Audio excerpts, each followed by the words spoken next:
दरवर्षी चैत्र पौर्णिमेला हनुमान जयंती मोठ्या भक्ती आणि उत्साहाने भक्तिभावाने साजरी केली जाते. हा दिवस भगवान रामाचे परम भक्त आणि अफाट शक्ती, भक्ती, ज्ञान आणि शक्तीचे प्रतीक असलेल्या भगवान हनुमान यांच्या जन्माच्या स्मरणार्थ साजरा केला जातो.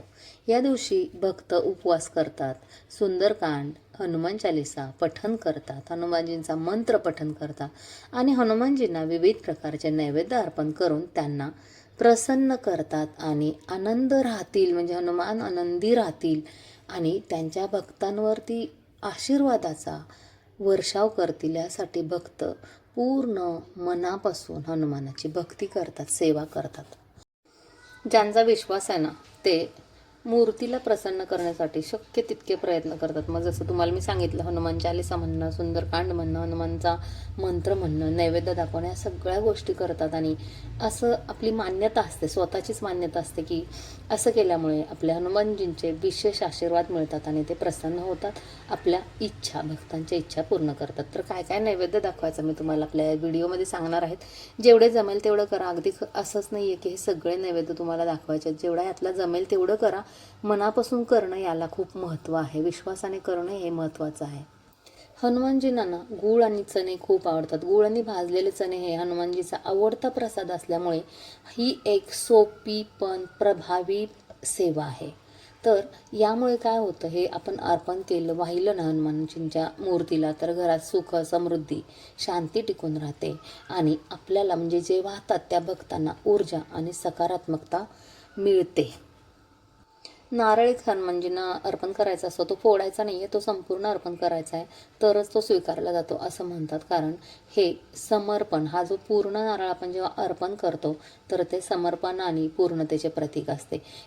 केळ हनुमानजींचे आवडते फळ आहे. जे भक्त हनुमानजींना भक्तिभावाने केळे अर्पण करतात त्यांना प्रभूकडून विशेष आशीर्वाद मिळतात आणि या अर्पणामुळे रामाची भक्तीसुद्धा होते आणि आपल्या जीवनात गोडवा निर्माण होतो, कायम राहतो. हनुमानजींना बेसनाचे आणि बुंदीचे लाडू सुद्धा खूप आवडतात. तर जेव्हा आपण हे लाडू अर्पण करतो ना, एक नैवेद्याच्या आणि प्रसादाच्या रूपाने, तर हे खूप शुभ आहे. आणि मंगळवारी जेव्हा आपण लाडू अर्पण करतो तर ही सेवा खूप प्रभावी आहे. म्हणजे तुम्ही मंगळवारी तर करूच शकता, पण हनुमान जयंती दिवशी सुद्धा हे आपल्याला अर्पण करायचं आहे. यातले कुठलाही एक जरी पदार्थ तुम्ही अर्पण केला ना, तो सुद्धा तुम्हाला लाभणार आहे. आता हनुमानजींना सिंदूर आणि जास्मिनचं तेल खूप आवडते. आपल्याला सगळ्यांना माहिती आहे, खाण्यायोग्य प्रसाद जरी नसला तरी हनुमानजींना प्रसादाच्या स्वरूपातच तो अर्पण करावा लागतो. सिंदूर आणि चमेलीच्या तेलाचे मिश्रण हनुमानजींना खूप प्रिय आहे आणि ते त्यांच्या शरीरावर लावल्यामुळे ना आपले स्वतःचे सर्व त्रास दूर होतात. खजूर हे ऊर्जेचे प्रतीक असल्यामुळे ते हनुमानजींना अर्पण करणे शुभ आहे. हा भोग विशेषतः उपवासाच्या दिवशी वापरतो आपण. जेव्हा आपलं व्रत असतं ना तेव्हा आपण तो अर्पण करतो. मोतीचूरचे लाडू हा एक नैवेद्य हनुमानजींना खूप प्रिय आहे, जो हा पारंपरिक नैवेद्य आहे. खूप भाविक हा नैवेद्य मंदिरात अर्पण करतात आणि प्रसाद म्हणून वाटतात आणि स्वतःही ग्रहण करतात. तर हे एवढे जे मी सांगितलेत ना, ते सगळे नैवेद्य आपल्याला नाही जरी जमले तर यातला एक जरी नैवेद्य आपण आपल्या हनुमानजींना जर अर्पण केला तर आपल्याला मनापासून हनुमानजींचा आशीर्वाद मिळणार आहे. त्याचबरोबर अशा 1-2 झाडांना आपल्याला स्पर्श करायचा किंवा त्यांची पूजा करायची. तिथे सुद्धा आपल्या प्रिय हनुमानजींचा वास असतो आणि आपण जेव्हा त्यांची पूजा करतो किंवा त्या झाडाला स्पर्श करते तेव्हा आपल्या 7 पिढ्यांचे दारिद्र्य नष्ट होऊन आपली प्रगती होते असं मानलं जातं. तर हे कुठले वृक्ष आहेत, कुठली झाडं आहेत? पिंपळाचं झाड आणि रुईचं झाड यांना स्पर्श करायचा आहे, त्यांची पूजा करायची आणि पिंपळाच्या झाडाखाली बसून आपल्याला हनुमान चालीसा वाचायची आहे. रुईच्या झाडाला स्पर्श करून त्याची पूजा करून झाल्यानंतर रुईच्या पानांचा हार आपल्याला अर्पण करायचा. तर जर तुम्ही नाही ना तोडली पानं तर आपल्याला रुईच्या पानांचा हार रेडीमेड मिळतो, विकत मिळतो. ते फुलवाले बसतात ना दारात हनुमानजींच्या मंदिराच्या समोर, तर त्यांच्याकडे आपल्याला रुईच्या पानांचा हार मिळतो.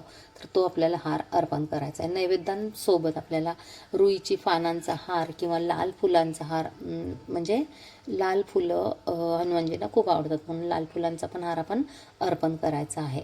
तर आपल्याला हनुमानचा खूप आशीर्वाद मिळतो. हनुमान खूप खुश होतात आणि आपल्याला भरभरून आशीर्वाद देतात. पिंपळाच्या झाडाची जेव्हा पूजा करणार असताना तेव्हा तुम्ही तिथे एक दिवा लावा. पिंपळाच्या झाडाला 5, 7 किंवा 11 प्रदक्षिणा घाला. दिवा लावा, त्याला स्पर्श करा, हनुमानजींची मनापासून प्रार्थना करा, त्यांचा स्मरण करा, त्यांचा मंत्र म्हणा, ओम हनुमते नमः आणि ओम हनुमते नमः हा पण मंत्र आहे, तो पण म्हणू शकता. आणि मग तिथेच बसून आपल्याला हनुमान चालीसा एकदा वाचायची आहे. कुठे? पिंपळाच्या झाडाखाली बसून. ह्या सगळ्या जेव्हा आपण सेवा मनापासून करतो ना, तर तुम्हाला थोड्या का असेना पण प्रमाणात तुम्हाला त्याची प्रचिती जाणवेल, तिथे तुम्हाला हनुमानचा वास आहे ते जाणवेल, तुम्हाला मनाला समाधान मिळेल. एकदा प्रयत्न करून बघा.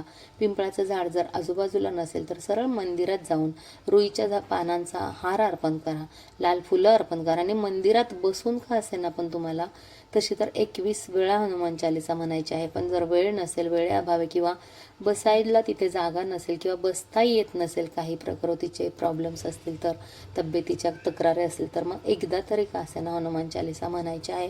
आणि घरात मात्र हनुमान जयंती दिवशी दिवसभर सुंदरकांड, हनुमान चालीसा, बजरंग बाण आणि आपलं हनुमानांचा मंत्र चालू ठेवायचा आहे.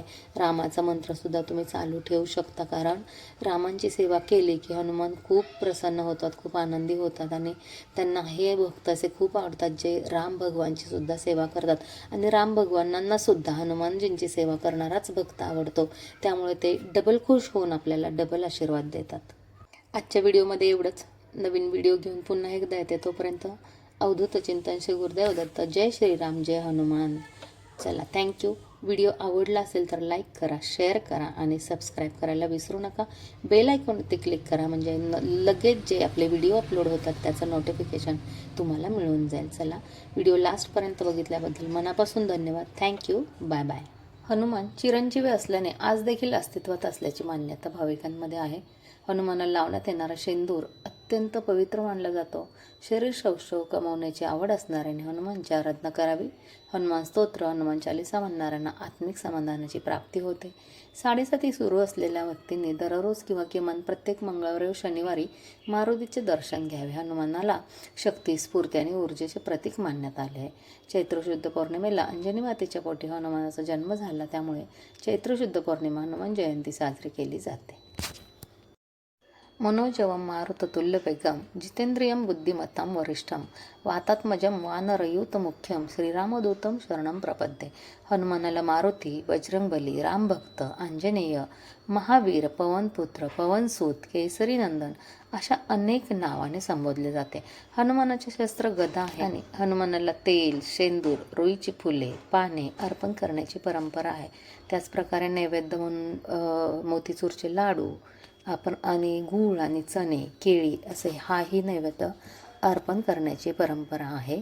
भक्त भक्तिभावाने आणि विश्वासाने हे नैवेद्य अर्पण करतात, पूजा करतात, सेवा करतात आणि भरभरून आशीर्वाद घेतात.